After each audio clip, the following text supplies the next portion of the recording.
James struggles to do a simple push-up. He looks at his phone. He's constantly looking. I don't even know why. He's trying to learn how to do push-ups, and he'll stop. He's that addicted to his phone that he'll genuinely go in and he won't even complete his reps. He looks so demotivated. He watches videos about people doing push-ups just because he can't.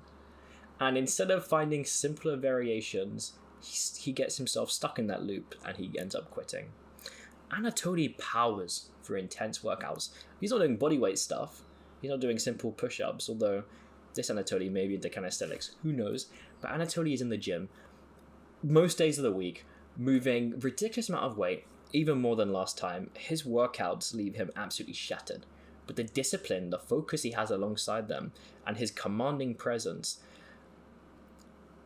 it's almost like he's in the world of David Goggins. A world where the most disciplined people thrive. I was sitting in my living room and I was going through YouTube. Now, this is something I did quite frequently when my mum was down there. If I was bored, I would literally just find stuff to put on for her, and I don't even know why I would do it. And I came across a video, I think it was called something like "You Can't Hurt Me," David Goggins interview. And it was 2 hours, and usually when I'd watch things down there with my mum, after like 30 minutes, 10 minutes, I'd be bored. I'd go upstairs. But we sat there and we watched the entire 2-hour video, and we learned all about his journey. We learned all about like how he would be in marathons and his body would be bleeding, the bone would snap and he would keep going, or something crazy like that. And I wasn't going to the gym then, but it did light a spark in me, or spark something in me, light something up, who knows. It did make me kind of want to start moving forward, and it would be years, that spark just idly sitting there. It'd be years until that spark came back. Well, not came back, but I guess it was slowly growing. And when I finally joined the gym, that spark turned into an explosion. I was absolutely in. Discipline was second nature. I wanted to achieve everything, and I did. And so I want to give you a quick actionable step. I want you to open up Notepad on your computer, Notes app on your phone, pen and paper, whatever. And I want you to write down the 3 most challenging things that you're avoiding currently. Now, I want you to beat one of these in 24 hours. You have 24 hours to cross off at least one of these things. If you cross off 2, that's pretty good. If you cross off 3, you are moving in the complete right direction. You are comfortable with discomfort. And it's only the ones who are comfortable with discomfort that are actually going to succeed in this world. You got to have the Goggins mindset, man. You cannot allow yourself to have excuses. When David Goggins was younger, his childhood was filled with abuse and prejudice, but he never brought that past up as a crutch. He never spoke about it in a way which made it seem like it prevented his progress. It slowed him down. It stopped him. It led to him not achieving.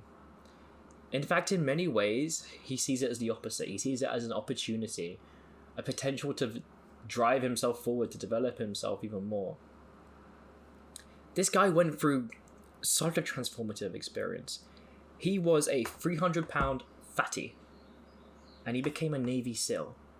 Do you know how impossible that sounds? Like, imagine your friend. Last time you saw him 2 years ago, he was the fattest man you've ever seen in your life. And then you see on Facebook that he's a Navy SEAL. Something which not even...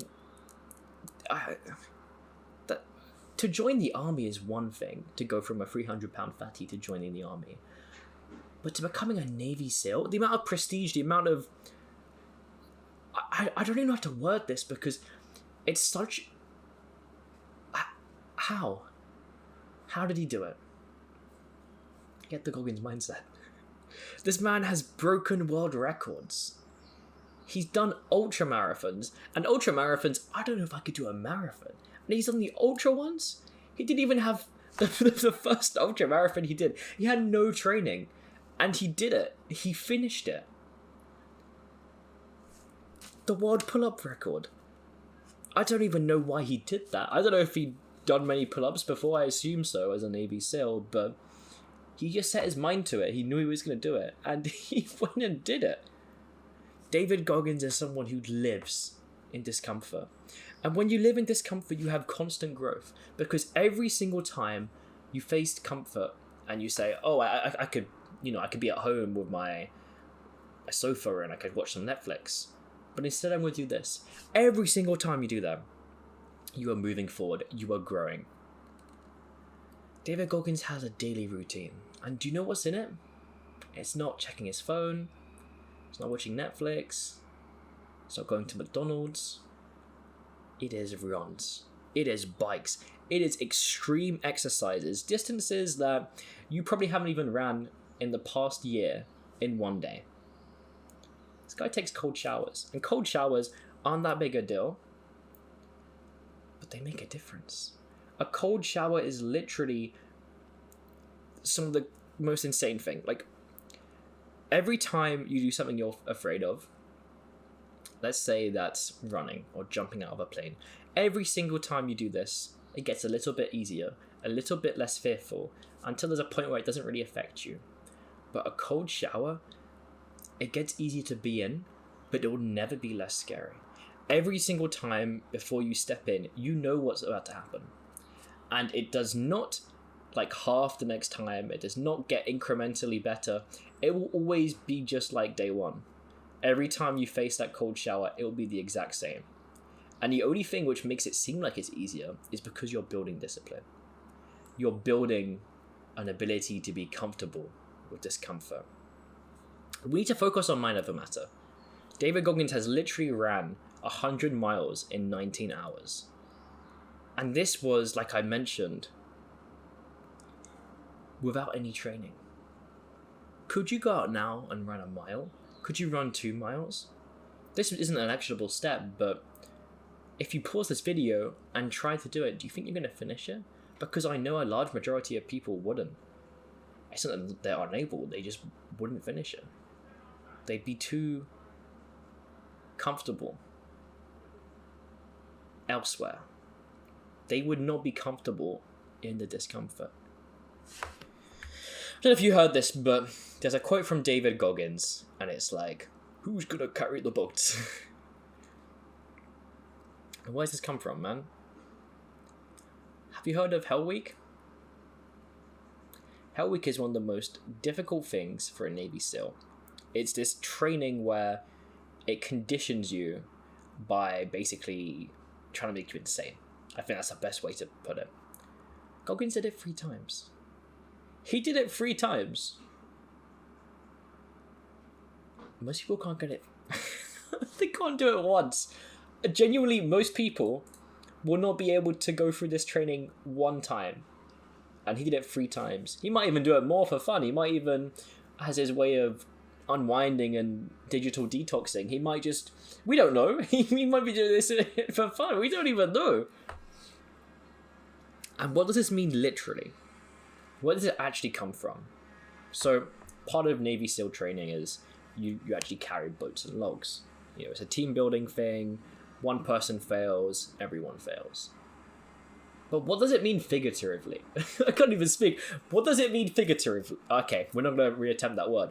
But what does it actually mean? Because he's not saying it as in, hey guys, you know, who's carrying the boats for Navy SEAL training today? That is not what it means, and it's obvious. He's saying it because he's telling to everyone who listens that they have to do the hard tasks that no one wants to do. No one wants to carry the boats and the logs. But to push past your perceived limits, that's where you grow, man. David Goggins also has, he has the 40% rule. And that's literally that the second your mind tells you you're done, you have 40% left.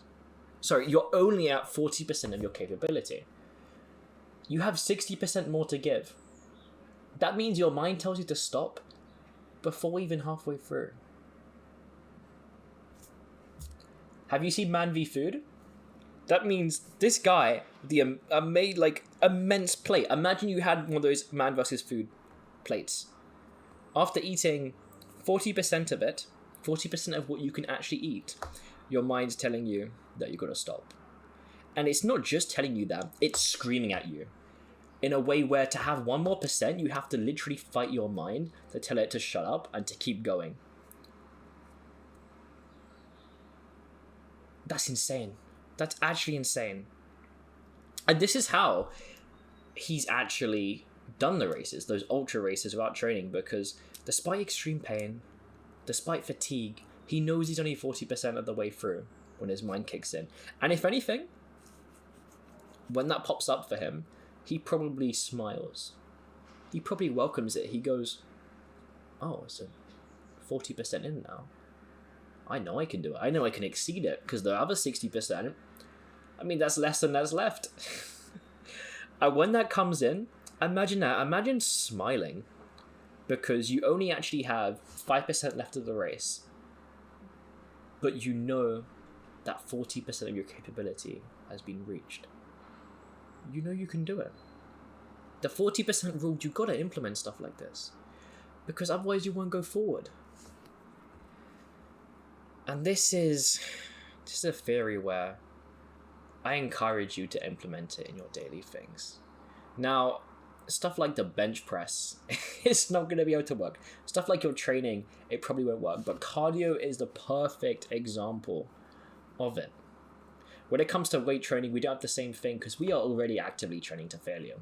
The only thing that we can probably implement this 40% rule on is squats, is leg exercises, because these have an almost cardio response, and it may not be 40-60%, but believe me, when your body tells you can't get any more reps in, you have 5 left.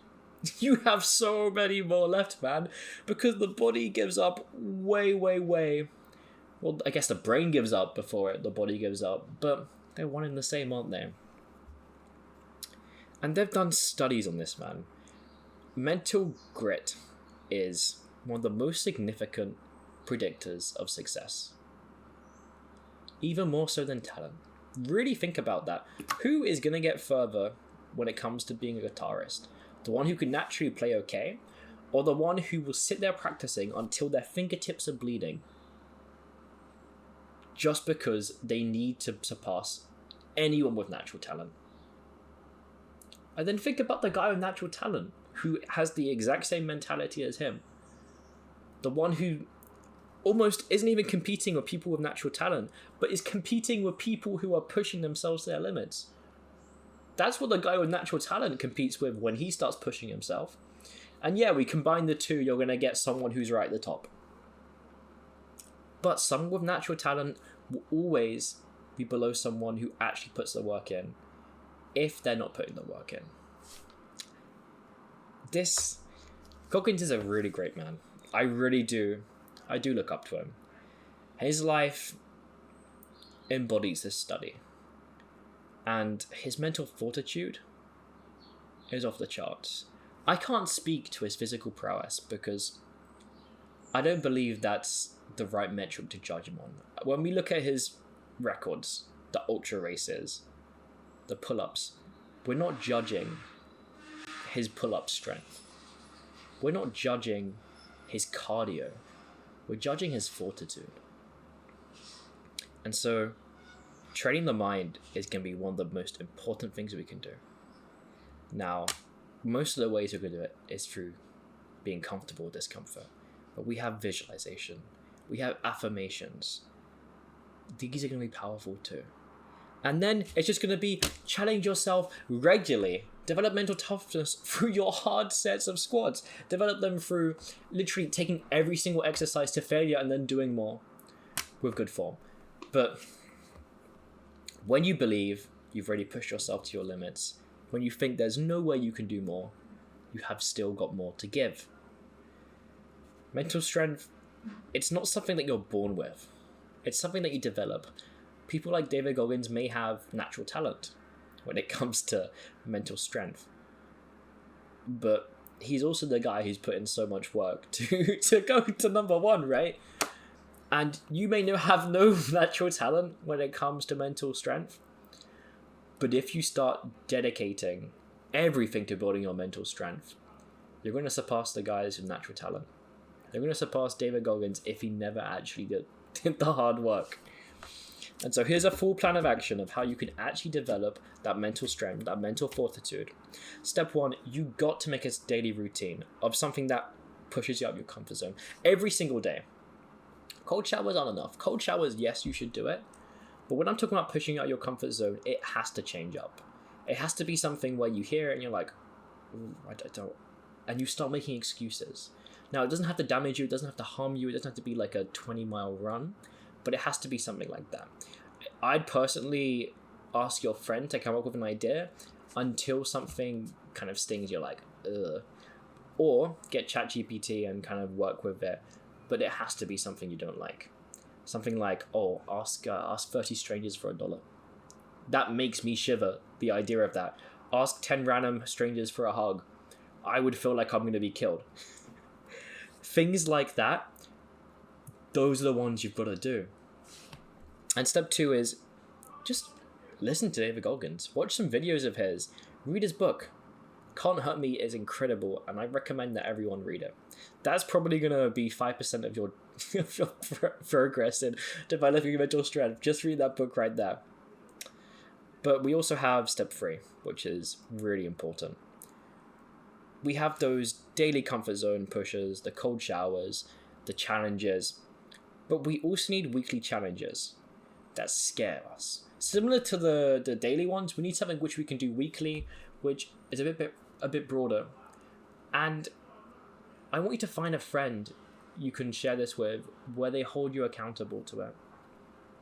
In a way, this is going to be something much more important than those daily comfort crushes, because your friend is also holding you accountable. And I'd make these more extreme than the daily ones. The daily ones should definitely leave you feeling, ugh. But this one should leave you feeling, no, I'd rather, I don't know if I can say it on YouTube, but I'd rather off myself than doing this. That's what I want those ones to be. Because them holding you accountable, if you don't do it, you will feel so bad. You can't get that back. And in fact, if you don't do one of your comfort crushes, you're not allowed to. That's a rule. You cannot redo it. There's no do-overs. You missed it. You missed an opportunity to get better. You missed an opportunity to build more mental strength, to build more mental fortitude, to actually grow as a person. And you can never get that moment back. Because even if you were to do it again, if next week you decided you're going to retry it, it's not the same. It's a little bit easier because you have an extra week. Because you knew that you didn't do it the first time, so there's almost like a sense of comfort where, if I don't do it, I can just push it back. If it's gone, you miss it forever. And so, for step 5, I want you to gradually increase your challenges, because they do need to get progressively harder because you're progressively stronger. And now, I don't want you to do things which messes with your health. Like, I want you to put your health first. But even when it comes to sleep and working out, and just don't overtrain. But I do need you to find ways to push this. If you run a mile today, you run 1.5 tomorrow, although that's way too low to start with. But if you're really, really serious about pushing your limits, if you want to enter the actual 1%, if you want to dive deep into the Goggins philosophy, let's do this together, man. Share your Goggins challenge of the week. Tell me in the comments what you're going to do. There should probably be something that comes to mind really instantly. And the thing that's going to be a daily one, your first daily one, is literally the actionable step we did earlier. So let's have a look at who's actually ready to carry the boats and the logs.